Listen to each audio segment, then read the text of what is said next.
What caused the financial meltdown of 2008? Well, so far I'm tracking about 18 reasons. And here they are in no particular order of timing, importance, or validity. Fannie Mae / Freddie Mac, aka government-sponsored enterprises. These guys had an implicit, make that explicit, guarantee of the U.S. taxpayer, and they used that to juice the housing market. Next up, moral hazard, aka too big to fail. You get the upside of risk, the taxpayer gets the downside. If somebody's got your downside, why worry about acting prudently? Housing Mania Part 1. Our society said that, gee, wouldn't it be nice if everybody had a house? And everybody who had a house, wouldn't it be nice if they got a bigger house? Housing Mania Part 2. Your housing value, the value of your home, will always go up no matter what. Don't worry about paying off the principal. Don't worry about equity. The market will take care of that. Loose money.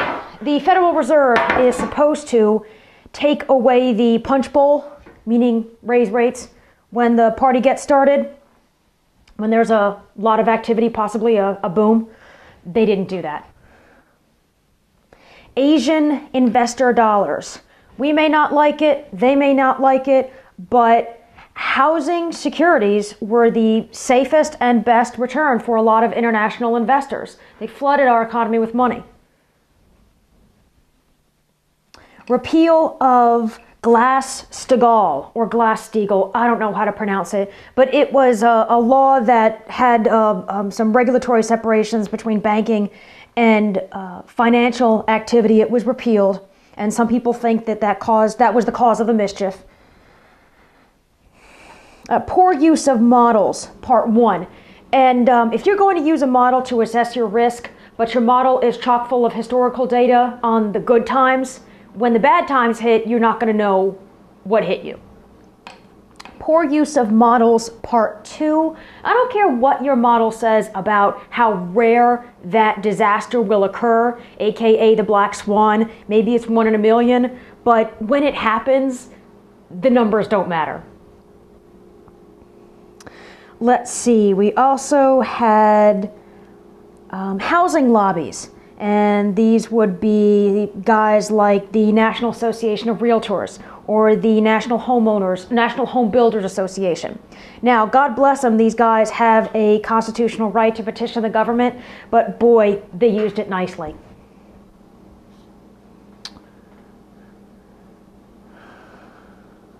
Goldman Sachs, or whoever it was that changed the collateral payout on credit default swaps. In the past, the payout had been, assuming there was a loss in value, at the maturity of the contract. Somebody changed that to say, no, the payout is going to be whenever there's a loss in value. That killed AIG. We also had executive pay. Some of these guys, both at the GSEs and in the private sector, just made millions and millions of dollars, and they almost brought our economy to a crashing halt. Political personalities. Barney Frank, Christopher Dodd, Jimmy Carter, George Bush, Bill Clinton, Andrew Cuomo, Henry Cisneros. All of these guys used their power to push affordable housing, giving houses to people with middle or low incomes. Bad underwriting standards. This is the no income, no job, no problem issue. Subsidies. The government subsidizes pensions, subsidizes education, subsidizes agriculture, ethanol, cars. Why not subsidize housing?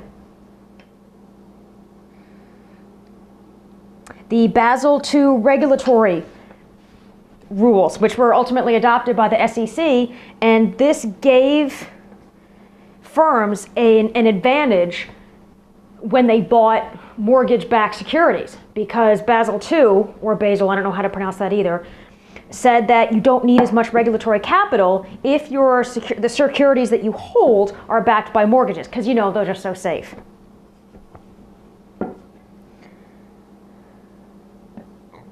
And the last reason I can come up with for the financial meltdown of 2008, zombies.